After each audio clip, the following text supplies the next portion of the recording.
Hey everybody, my name's Jo and I'm from Alchemical Journey and I'm really thrilled today to have my guest and friend, Lynn Forrester. Hi Lynn, welcome. Would you like to introduce yourself? Yeah, good morning, Joe. I'm Lynn Forrest, and I'm a first-time author, Reiki Master, spiritual practitioner, meditation person, whatever you'd like. Semi-retired, living in Mhm. Sweden. Yeah, fantastic. So I'm in Turkey, you're in Sweden, and we met actually through a mutual friend of Rose, our friend, your friend for many years when you lived in Cornwall, I believe. That's right, in the UK, yeah. That's right. And my friend from living in Turkey and meeting through a group here. And we have a little WhatsApp group and we meet probably once a month, once every 2 months, just to chew the fat and to bring our ideas together. And we're also messaging throughout. And I'm really thrilled to have you here because we have lots in common. And it's so lovely to have our little group because I think through the times that we're traveling through, it's great to have the support of each other. Absolutely. I love how these international connections work. Yeah, and I see it like this grid of light with just these beams that are just sort of marrying above the chaos that's stronger than the chaos. And I'm really excited. Absolutely. Yeah, I'm really, and I know you are so excited for what's to come in this sort of present times that we're in. And what really fired me up, you're an author and you've just wrote your first book. And I began reading your book, and I can't tell you how much your book relates to a premonition that I had. Right. And I know that when I asked you about it, you said it was a story that's been in your head and you needed to get it on paper, and you have. But for me, it feels like it could be a reality because it's so in alignment with what my premonition was.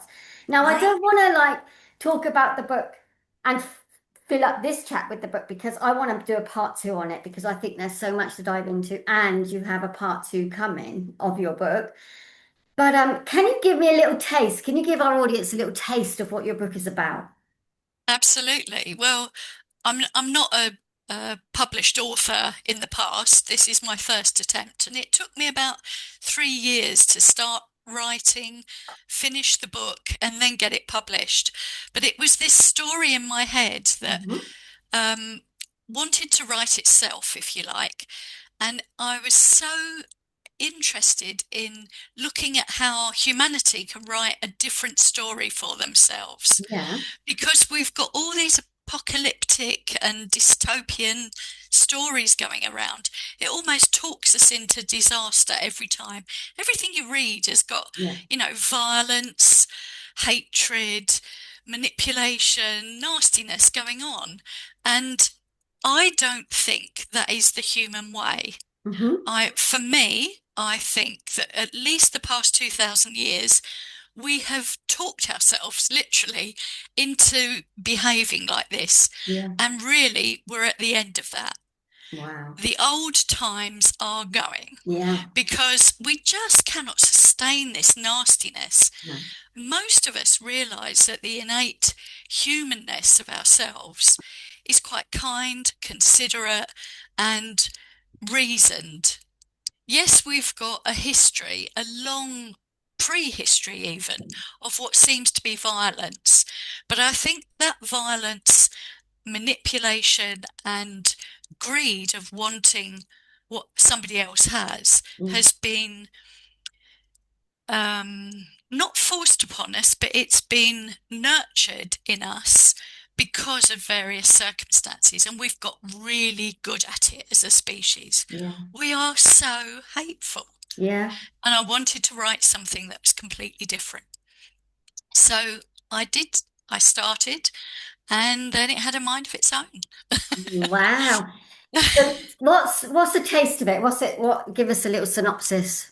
Well, it's ordinary people Yeah. coming through burnout, coming through the usual sort of commercialism and um, high flying careers that a lot of us have had or Mm-hmm. have, Mm-hmm.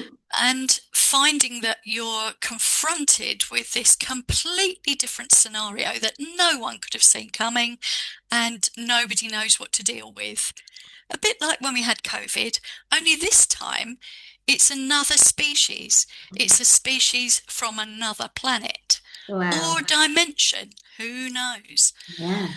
And it's the story that goes along with them and these two professional people trying to navigate something that humanity has never experienced before.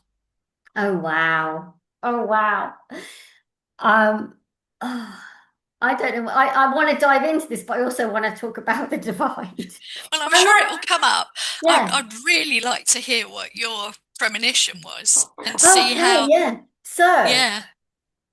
um, we have a family hotel, and I was Uh-huh. in it, and I was coming out. It's got a big sort of entrance where the buses pull up and drop people off.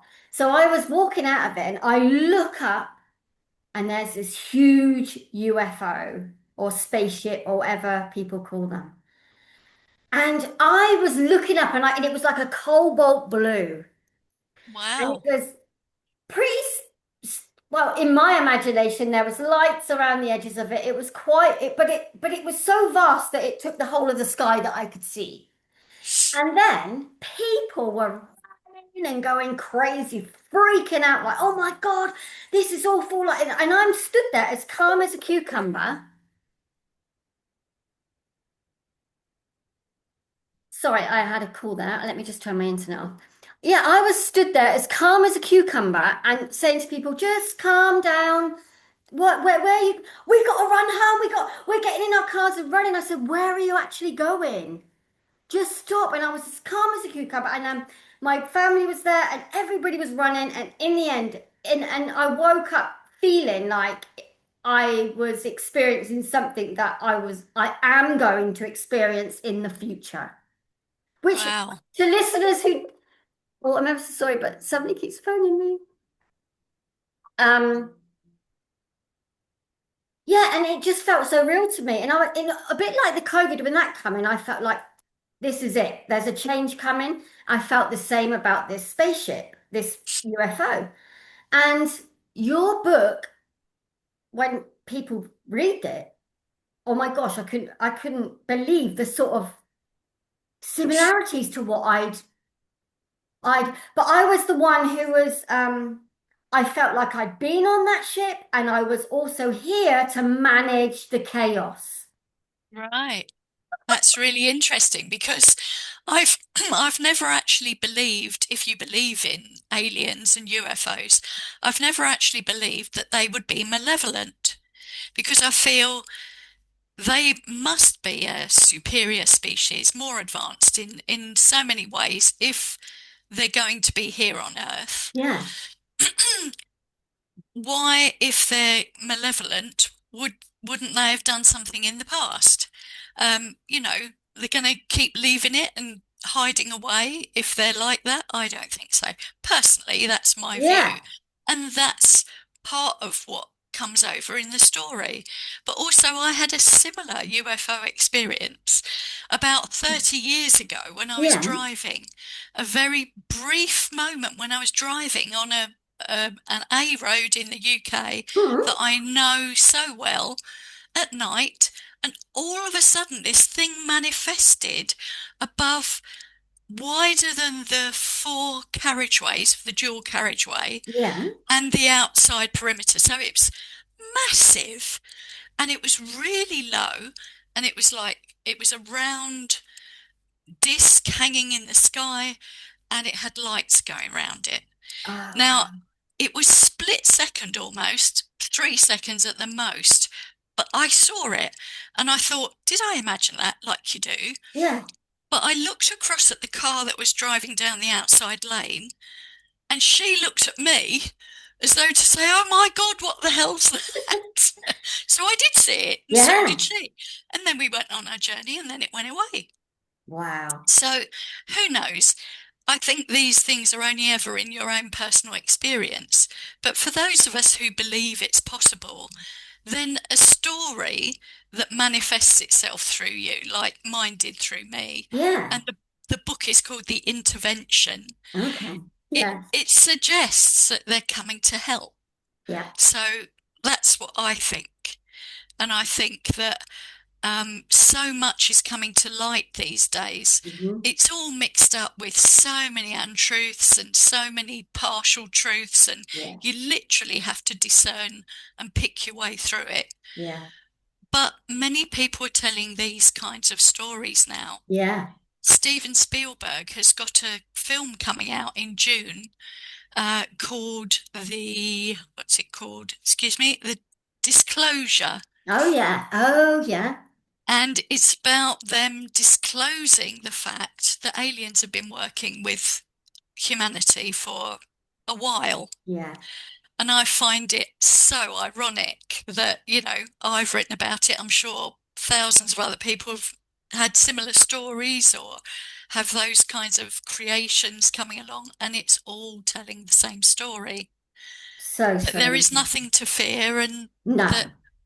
that we all need to work together. Now, whether this is an allegory for humanity Yeah. or whether it's a truth remains to be seen. But how exciting! Yeah, it is. And I think I'm gonna leave that there for our part two because I want to go into I want viewers to read it as well. And then we can discuss more about it because I have one other UFO story, but I'm going to save it because one thing I really want to talk about at the moment, Lynn, is everybody's talking about the divide, Yeah, the split. Um, if you're familiar with the Fibonacci sequence and how the Chris sequence, how they're just starting to divide. And we were in our lovely little group. We were talking about this subject, and I would love to read it just 1 second because I sure. would love you to elaborate or just to see what your thoughts that are like now as we are speaking now. So this is what you wrote. I think we're coming into more and more of a heart nature stuff as we move into spring and summer. To all intents and purposes, when you see everything else that's going on with the war, the politics, it seems like collectively we're lost. I don't believe so. This is the beginning of the divide. Those who choose the kinder spiritual path and those still hooked into the drama of the old stuff, we will coexist for some time, but we don't have to buy into things which don't resonate with us. So the divide and then coexisting. Can you elaborate? Can you share, please? Yeah, I think we're right at the beginning of that. I mean, Okay. some spiritual people would say that it's been going on for a while, but Yeah. I think for us, we're noticing it now. Mm-hmm. So we've got such obvious, really bad stuff going on in the world Yeah. and really good stuff. And most of the really good stuff is happening with and by ordinary people on the ground in Yes. local communities, Yeah. in charities, in acts of kindness, in all kinds of ways. Ordinary people, millions of them, are just being nice humans. Yeah. And then we've got the headline fetchers, the ones who fetch our attention Yeah. because they're in the headlines, they're at the top of the tree somewhere. And they've usually got remnants of really old stuff, the old fear and manipulation energy that hooks into us all the time Yeah. to get us to comply with whatever's going on. Now, it's not that we don't want to be united and be have some kind of unity in our communities, but I think we're noticing how we're withdrawing a little bit in ourselves because we're just beginning to discern a bit more Yeah. about all that stuff that's outside of us. But it's overwhelming at the moment. Yeah. I think it's really difficult, especially for younger people. And I'm talking as a mature woman, and that we're lucky that we've spent half a lifetime or nearly a whole lifetime, perhaps in my case,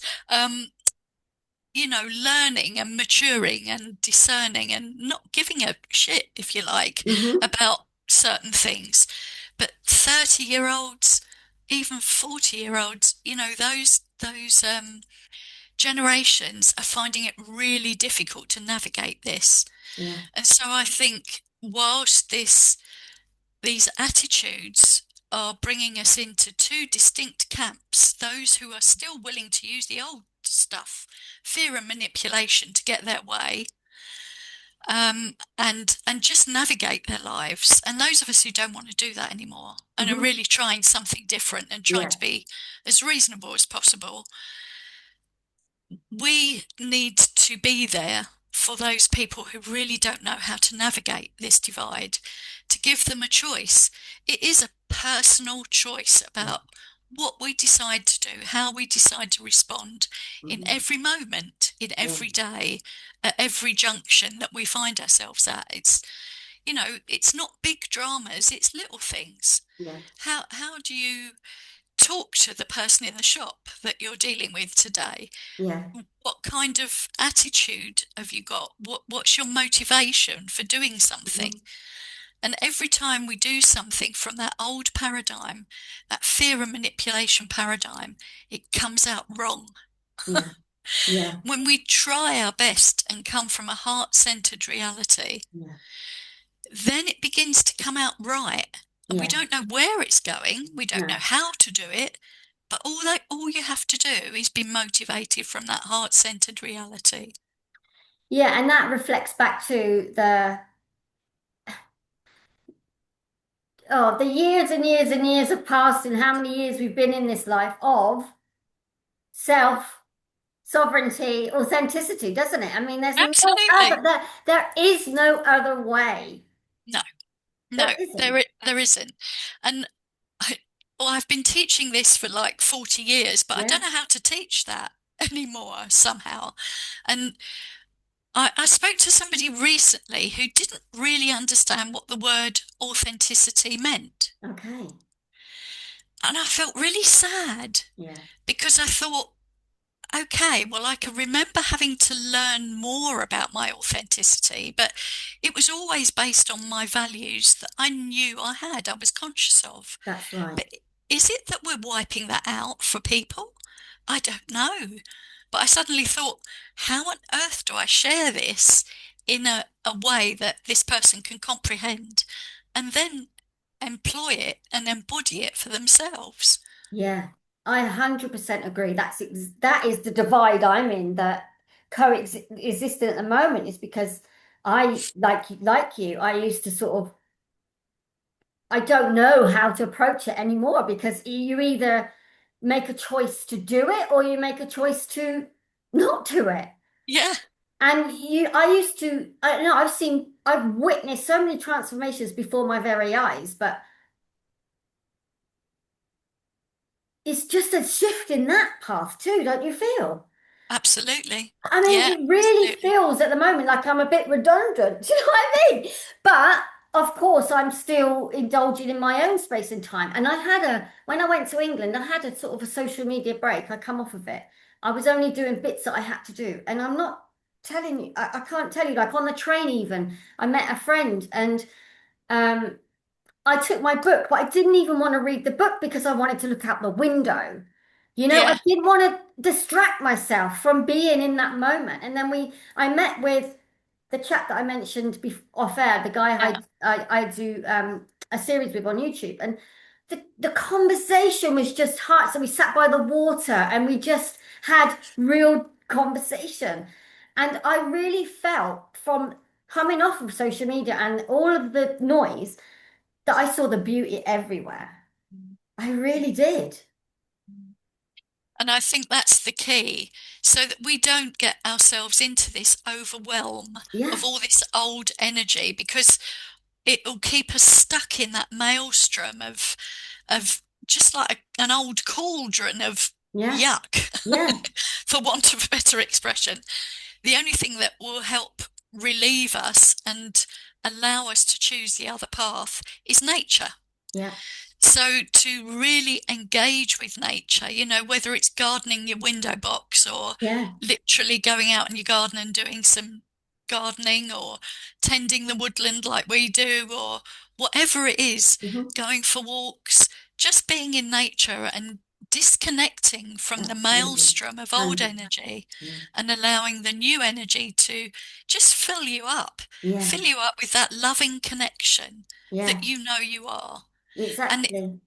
all you have to do then is realize that you are connected, because that's the other thing that absolutely astonishes me is how kindred spirits like you and I and Rose and all the other people we know connect Yeah. so easily, whether, and we're not, all yes people. We're No. not saying, oh, 100% think you're absolutely right. You're my guru. That's none of that. No. We're our own gurus. We're Absolutely. we're just respectful and on the same wavelength. Yeah. And that's all we need to be in Yeah. order to forge a really good life. Oh yeah. And yeah, I think to forge a good life, to keep us forging forward as well.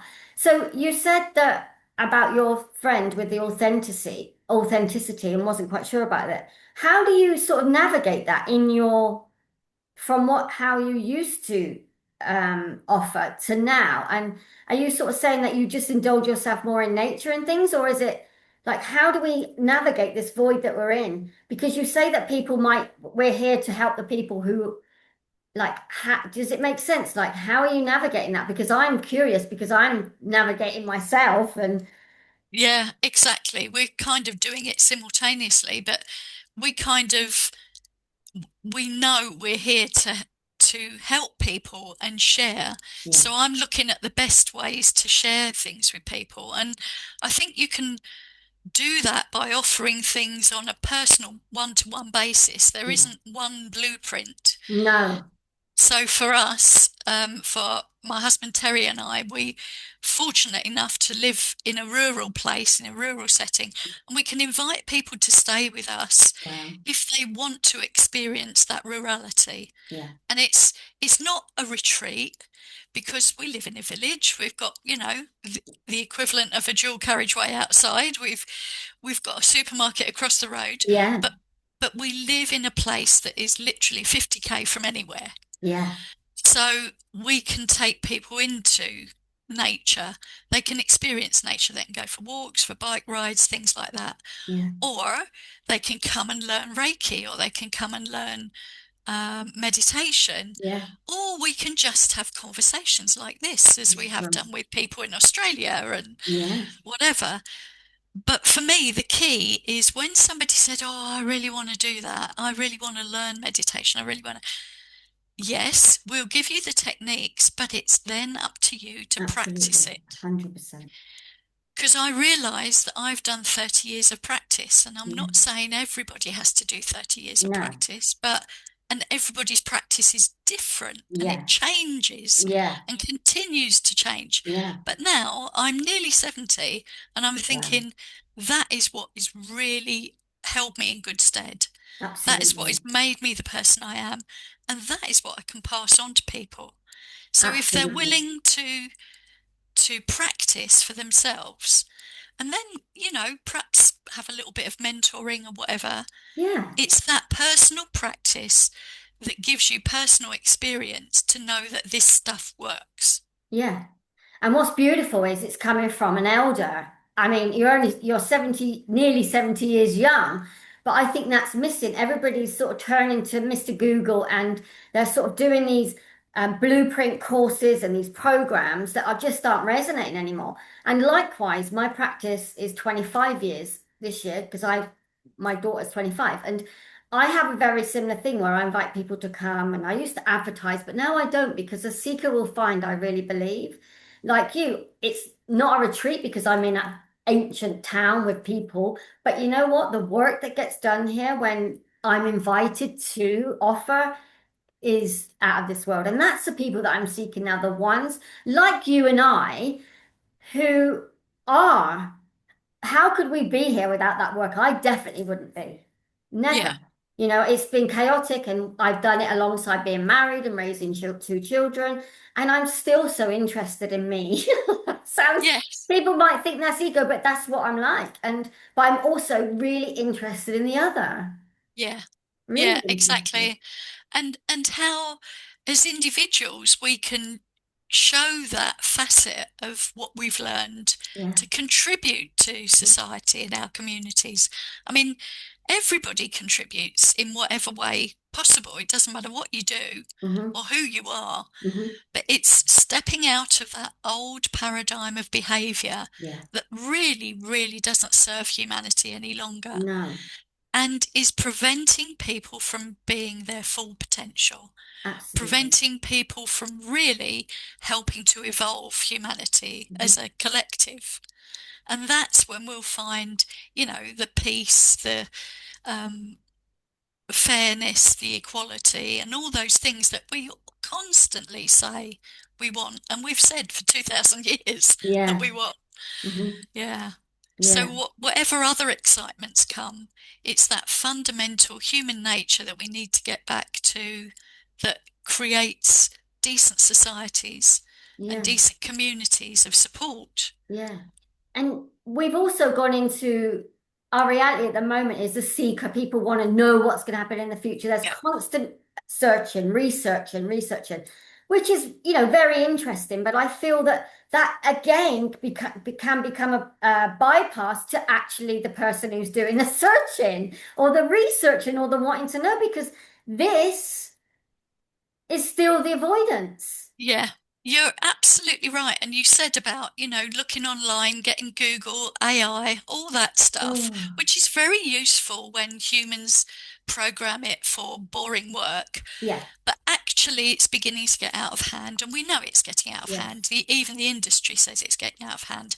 So, to bring people back to reality, yeah, the body, nature, things that are real, and not get overwhelmed by going down the rabbit hole of Google AI and all the rest of it, and not being too prescriptive, like you yeah, said. yeah. This course is the be all and end all. It's not that. It's not one thing fits all. No way. Um, People have spent thousands of pounds on like transcendental meditation, Thousands, yeah. other kinds of courses and gurus and all sorts of things. And there's value in everything, but I think the value of most of those things is discernment, Yeah. because most people don't even know what the word means, No, no. let alone exercising it in their own life. But Um, And also, these things never go away. I'm still learning it. I'm sure you absolutely. are. Mhm. It's a lifelong lesson It is. about exercising these things in your own life. Nobody else is going to do it for you. Yeah, I agree. And I feel that all of these courses, that again is the distraction, is it? Oh yes, I need that course because of that. But you know, the the um the wisdom and the knowledge that we hold is it's just the inspiration, the motivation, it's everything that has got me here today. And I am inspired by others. Of course, I'm not saying that it's my way or the highway. It's not that, but I'm interested to find my own, take my own action, to heal my own grief. Like, what does it actually mean to me? And and like the new age sort of movement of, come here, let's do this ceremony, and then you do a week of it, and then you go back into the voids because you just can't contain it. But I'm not talking that. I'm talking about calm, make a difference to yourself, and it's because your journey, my journey, has been in alignment with living this life, isn't it? Yeah. And it is about embodying the knowledge and living it. And you can do that at 20 or you can do that Yeah. at 80. Hmm. Doesn't matter what age you are, it's the determination to practice away and embody it in your life. That's what leads you to the next thing, and helps manifest your future. Yeah. And just going back to the book again, I think Yeah. that's what these aliens were telling me. It was like humanity is a creative source, Yeah. and in order to continue that creativity on a really good trajectory, you need to go back to basics. You need to go back to heart-centered, the feminine way, if you like, but it's not just the feminine. That's something else I take a bit of issue with, is Yeah. dividing the No. masculine and feminine. We are all one. We all have the capability to be both of those things, but we won't go there because gets people into all kinds of shtuck. But yeah, I think, there are always messages in our stories, whether Yeah, they're ancient folk tales, modern songs, rap, yeah, all the stories that I write. And I think we're beginning to get this information coming through us yeah, as a collective of humanity. Begin to think about a new way of being. And while you practice it, that being will come into manifestation. yeah, But if we don't practice it, if we keep going around the same old past energy loop, then we ain't going to do ourselves any favors at all. So, what do you think about the people that will not choose to do? What do you think about that? I think they simply will not choose to do, and Yeah. how we deal with that remains to be seen. Hmm. Um, it obviously doesn't help if you go blasting those people you don't like Oh no. and killing them off, because you'll just get another lot coming up somewhere else. It doesn't necessarily help that you incarcerate them or isolate them or whatever. I think it's behoven to all of us to learn how to integrate and rehabilitate our society. And if people persist in those old ways, it's it's like some ancient things where you just shun them. You Yeah, just go, no, do you know what? You're not having your influence on me. yeah, And it's an individual thing. yeah, it is. And I feel, um, in my circles and around and the people that I know when I was in England and things, I think my biggest, it's not a frustration, but my awareness to others is that they're not even interested in self. And I Mm. just can't express how, you know, reading somebody else's texts or words or whatever, comparing that to having silent time with yourself or walking down the beach or going into the forest. I can't tell you how this way is so much, it's such a a process, you know, because you're following that heart, that feeling, the intuition. Everything is there. We're like our inner compass is tremendous. If I'm having a shit day, I allow myself to have a shit day. But most of the time, I'm in a good space. I'm optimistic. So that I think is we're talking about that divide. We can clearly see what has happened and what is going on. Yeah. And I think that's it. It's not literally, one set of people remaining No, on one continent and one set of people no, being another. no. It is that complete unity of humanity Yeah. dealing with letting go of the old stuff, Mhm. embodying and practicing a new way of being Absolutely. And without fear, no, because exactly. fear Yeah, often prevents us from doing those yeah. other things. And I think listening is one of the things that really helps others begin Oh, to change, yeah. because then they learn to listen to themselves. Hmm. They have peaceful, quiet time that Yeah, usually we fill up with stuff. yeah. No noise, no nothing. That's nature again, isn't it? You're just with yourself. Learning to be with yourself is Mhm. the first step. Yeah.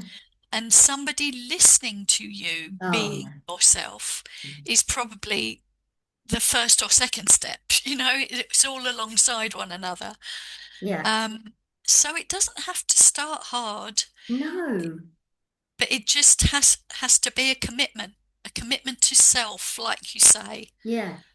And I Yeah, think for me, I find it hard being interviewed because I have been listening. I love to listen and then to sort of put the pieces of people's puzzle to guide them, not to tell them, but just to initiate.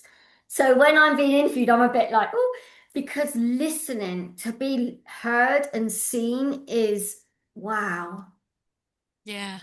Yeah, really. I mean, so often these days people don't get listened to. Life's too fast, Yeah, it hasn't been the habit in their circle of friends or family.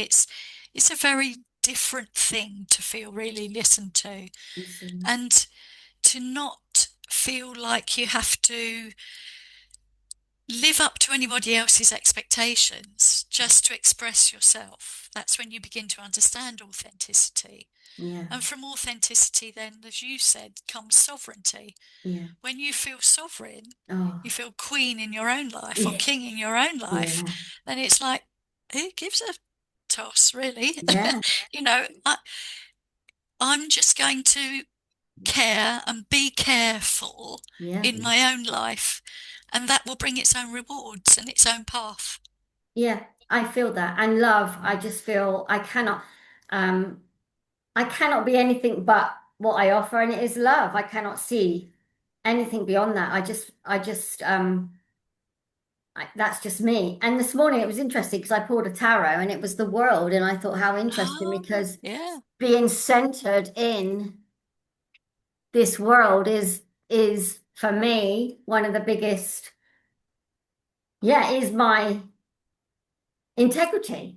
yeah, yeah, yeah. We've chosen to be here. Yeah. We're living this life. Live it. Live Yes, it. Don't be 100%. afraid to Yeah. love. Don't be Yeah, afraid to move forward. that's right. And Um, Embrace what humanity can bring. We're amazing creatures. we We are, are so wonderful in all kinds of ways. But as you know, we can do that or we can do that. yeah, And you've got to be somewhere in this middle to really understand what those extremes mean. We've been to the extremes. we Let's have. not keep repeating them. That's right. I love that. And I think on that note, we might finish this because I want to make it short and sweet, but I also want a part two. Sure. Um, I've loved this chat. It seemed to have whizzed by. Is there any last little words you'd like to share? We're going to talk about your book definitely in a part two, and we really are going to. But for now, on this sort of divide and the coexisted and the subjects we've spoken about, is there anything else, Lynn, that you would like to add? I think just we're going to recognize more and more who is one side or the other of this divide. You know, we will be reductionist. It's the human way. We like to label things. But just take a moment for yourself. If you notice this and you think you notice where these others are, it is a judgment. We have to use that judgment first before we can discern Yeah, what to do about it. Respond, don't react, yeah. and Love it. feel where that response comes from. Love it. That has been really lovely. Thank you so much, Lynn, for this little Thank taste you. into our relationship as off of YouTube and everything else. And I look forward to going deeper into some of these places where we've been. But I'm going to drop Lynn's links all in the bottom. I'm going to give the book title and any other information that Lynn gives me after our show. But I'd like to thank you so much, and thanks for everybody for watching. And Thank you we for will be having me. back. Yeah, we will be back soon with a part two. Brilliant. Thanks. Thank you, Lynn. Bye.